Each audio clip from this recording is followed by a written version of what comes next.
Hi, I'm Jason Gray. Does everybody always deserve love? How is love displayed? Are you living a life of love? And how did Jesus show us how to love people? Stay tuned for this week's book breakdown and we'll look into some of these ideas.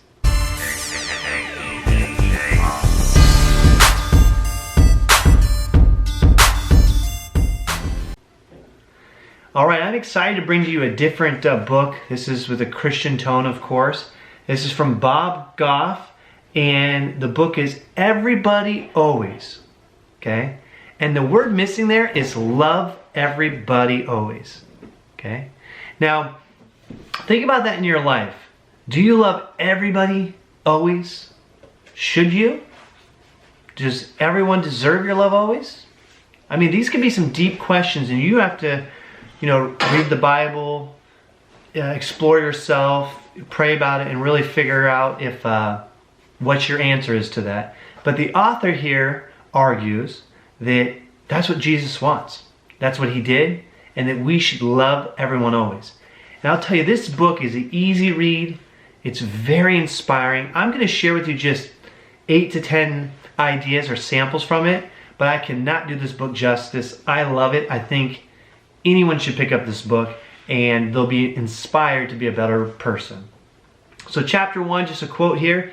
We don't need to be who we used to be. God sees us who we're becoming, and we're becoming love. Hey, we're all growing. We're all changing.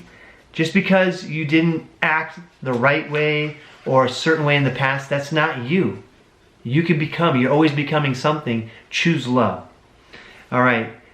He said we would identify ourselves simply by how we loved people. How can people know that you're a Christian or a good person? It's not by what you say, it's by what you do. And the number one indicator is love, and loving all people, right? There's a story in here about how Bob Goff treated his neighbors, and especially one lady who was new to the area, I think a widow, and had some challenges, but they chose to love their neighbor. They built a relationship, and then this lady later on got like terminal cancer, and the acts of love and kindness and support that he and his neighbors showed this woman is just unbelievable. I'm curious, in the comment below, let me know how your neighbors treat you and how you treat your neighbors. And tell us maybe where you're from. I'm from the Portland, Oregon area, and we're reasonably friendly people, but my experience has been, at least in the last 15 years or so, that a lot of the neighbors are just in and out. They don't fellowship much. They don't talk too much. They're kind of like, quick, get in before they see me. It could just been the neighborhoods I lived in, but that's what it seems like. I'm curious what yours are like, and that's not the way it should be, right? So that's on my heart to be making that better in my neighborhood, because everything can change with just one person, one small movement. And he, the author, Bob, has some interesting things that he does in his neighborhood, which really brings community and love. There's a quote in the Bible that was said many times, but be not afraid. We got to remind ourselves of that, and in loving others, we have to remind others of that. Because there's a lot of stuff we tell ourselves, or society can tell us, that can get scary. But when we know who's in control, and God says, be not afraid, we have to live by that word. Okay? I like this too. He says, hey, we call this round globe Earth, but God just calls it a really big neighborhood. And if you live by the commandment to love your neighbors, if you think that God thinks Earth is just one big neighborhood for him, then we have to love everybody, always. Okay? Look at this. The fix for all this is as easy as the problem is hard. Instead of telling people what they want, we need to tell them who they are. This works every time. We'll become in our lives whoever the people we love the most say we are. Wow. if that doesn't get you to say, man, I got to speak life into people and my kids, and I got to be careful who I'm truly around, that's who we're going to become, and the people around us are going to become by the words that we fertilize these thoughts into people's mind. God did this constantly in the Bible. He told Moses he was a leader, and Moses became one.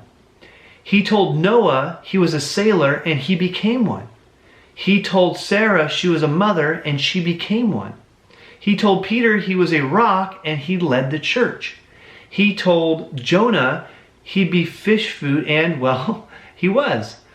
If we want to love people the way God loved people, let God's Spirit do the talking when it comes to telling people what they want.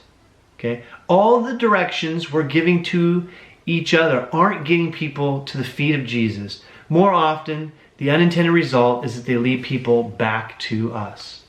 So, comment below, what's been one or two of the most powerful things that somebody has spoken to your life, okay?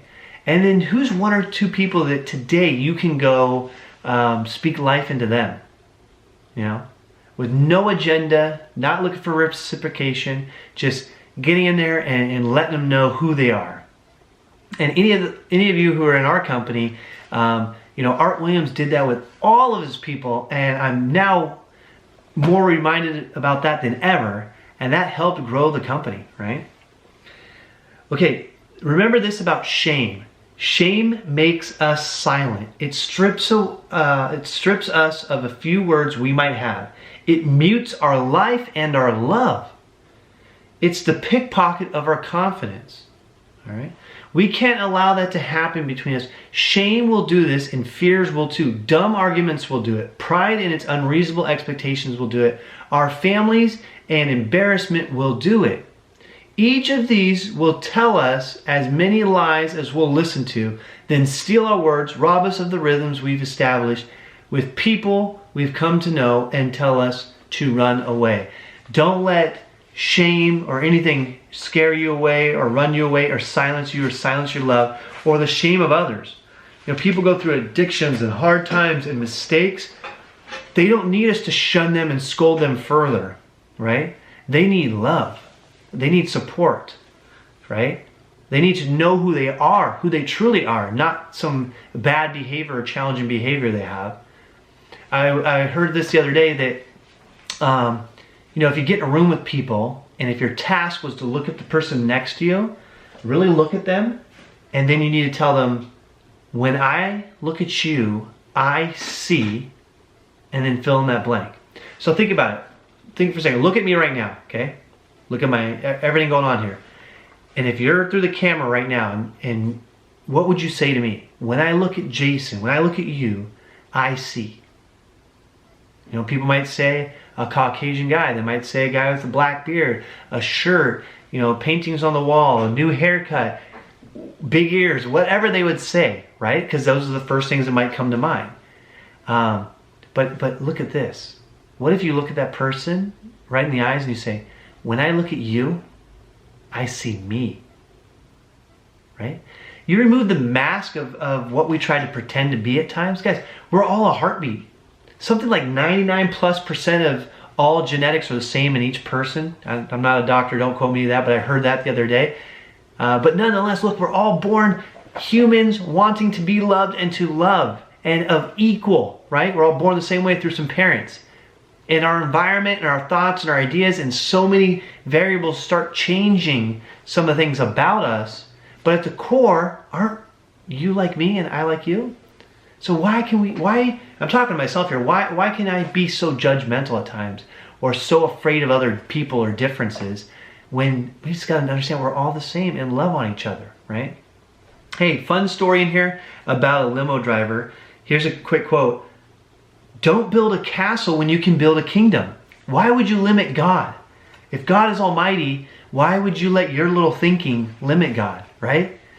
Build the kingdom. Anyways, the limo driver story is pretty awesome. I'll get to that in a second. And the last one that I'm going to talk about is 3 minutes. What if you run into someone often? Someone at Starbucks, the gas pump, the airport, your office, your school. What if you take just a little bit of time to get to know them? You could build a true friendship or at least an impact in anyone's life with just a couple of minutes, right? So instead of rushing by or, oh, that's a lowly worker or that person looks too fancy or whatever. No. Hey, they're just like me. How are you doing? What's your name? Man, you're doing great work. How long you been here? Make people feel special. That's a way of love. Genuine, don't lie, right? But make them feel special. Now, there's so many stories of inspiration here about what he does in his life and how he's growing and becoming more of an example of love to everyone, that I want you guys to pick up this book so badly and just be inspired. And if you do, let me know in the comments below what you like best about it, okay? Come back to this video. You'll be so happy you did. I just ordered one of his other books that he was talking about here because I'm inspired. So there's lots of things in here that you're gonna really like, and lots of examples, and probably give you some ideas of things you can do today. One of the hardest examples of the book is looking at the commandment to love your enemies. That's hard for all of us, but especially if someone is a pure enemy. I mean, someone that society might say it's okay to hate them. Can you find a way to love that person anyways? We all gotta work on that, I think, but he shows some examples of how he's doing that, and it will blow you away. Anyways, guys, hope you enjoyed this. If you did, like it.